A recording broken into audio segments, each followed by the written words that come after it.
Assalamualaikum warahmatullahi wabarakatuh. Saya Marini Silvianti dengan NIM 1901075, kelas 3B Sistem Informasi.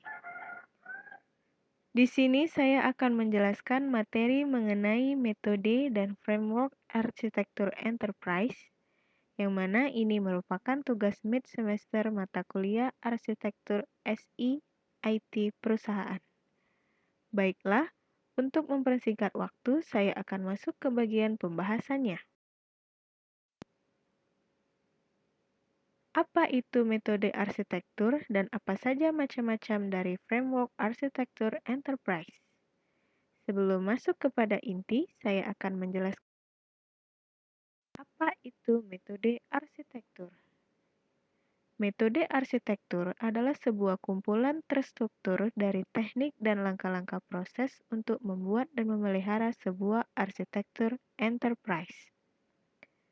Kemudian, framework arsitektur enterprise itu terbagi menjadi 4, yaitu pertama, ada framework TOGAF, kedua, ada framework Zekman, ketiga, ada framework VEAF, dan yang keempat, ada framework Gartner.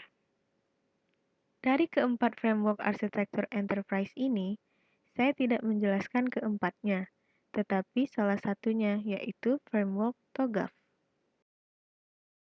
Sekarang kita masuk ke dalam inti pembahasan. Apa itu TOGAF?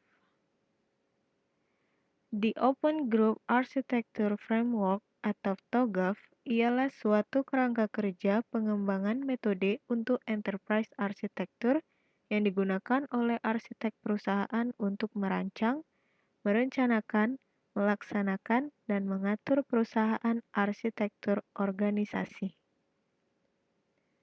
TOGAF dikembangkan oleh Arsitektur Forum dari The Open Group sejak pertengahan 1990-an, dengan versi pertamanya terbit pada tahun 1995. Versi terakhirnya, TOGAF 9, diluncurkan pada 2 Februari 2009. Awalnya, TOGAF digunakan oleh Departemen Pertahanan Amerika Serikat. Namun, pada perkembangannya, TOGAF banyak digunakan pada berbagai bidang, seperti perbankan, industri manufaktur, dan juga pendidikan. TOGAF ini digunakan untuk mengembangkan enterprise arsitektur, di mana terdapat metode dan tools yang detail untuk mengimplementasikannya. Hal inilah yang membedakannya dengan framework lainnya. TOGAF juga memandang enterprise arsitektur ke dalam 4 kategori. Yang pertama, business arsitektur, yaitu mendeskripsikan tentang bagaimana proses bisnis untuk mencapai tujuan organisasi. Yang kedua, application arsitektur, yaitu merupakan pendeskripsian bagaimana aplikasi tertentu didesain dan bagaimana interaksinya dengan aplikasi lainnya.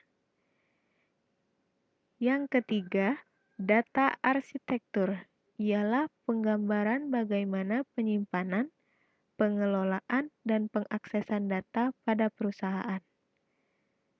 Dan yang keempat, technical arsitektur, yaitu gambaran mengenai infrastruktur, hardware, dan software yang mendukung aplikasi dan bagaimana interaksinya.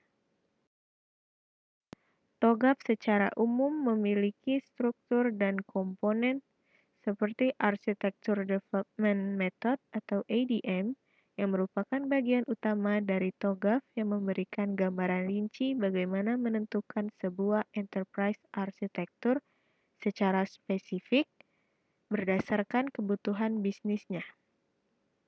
ADM juga dikenali dengan penggambaran siklus yang terdiri dari 8 langkah, yaitu Architecture Vision, Business Architecture, Information System Architecture, Technology Architecture, Opportunities and Solution, Migration Planning, Implementation Governance, dan Architecture Change Management. Selanjutnya ada Foundation Architecture atau Enterprise Continuum, yang mana ini merupakan sebuah framework within a framework, di mana di dalamnya tersedia gambaran hubungan untuk pengumpulan arsitektur yang relevan, juga menyediakan bantuan petunjuk pada saat terjadinya perpindahan abstraksi level yang berbeda. Dan yang terakhir, dari struktur dan komponen secara umum adalah resource base. Pada bagian ini terdapat informasi mengenai guidelines, templates, checklist, latar belakang informasi, dan detail material pendukung yang membantu arsitektur di dalam pembangunan ADM. Ini saya juga akan menjelaskan secara singkat dari fase ADM. Yang pertama, ada fase preliminary, yaitu framework and principles. Yang kedua, fase A, yaitu architecture vision. Kemudian ketiga, fase B, yaitu business architecture. Keempat, fase C, yaitu information system architecture. Yang kelima, fase D, yaitu technology architecture. Selanjutnya, yang keenam, fase E, yaitu opportunities and solution. Yang ketujuh, fase F, yaitu migration planning. Yang kedelapan, fase G, implementation governance. Yang kesembilan, fase H, yaitu architecture change management. Dan yang terakhir, requirements management.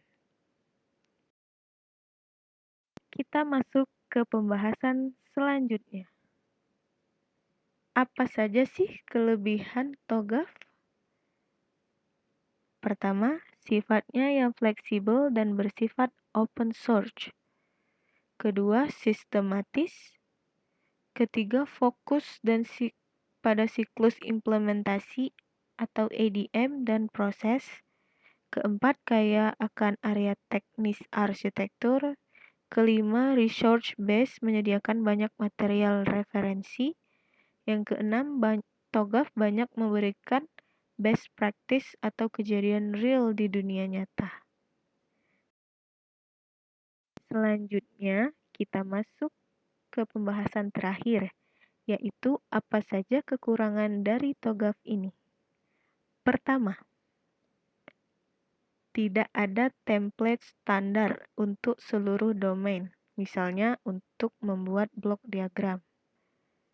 Dan yang kedua, tidak ada artefak yang dapat digunakan ulang atau ready-made.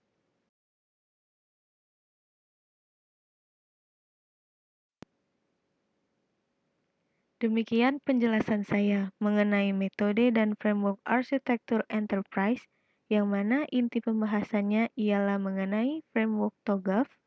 Apabila ada lebih dan kurangnya saya dalam penyampaian materi ini, mohon dimaafkan. Sekian dan terima kasih. Wassalamualaikum warahmatullahi wabarakatuh.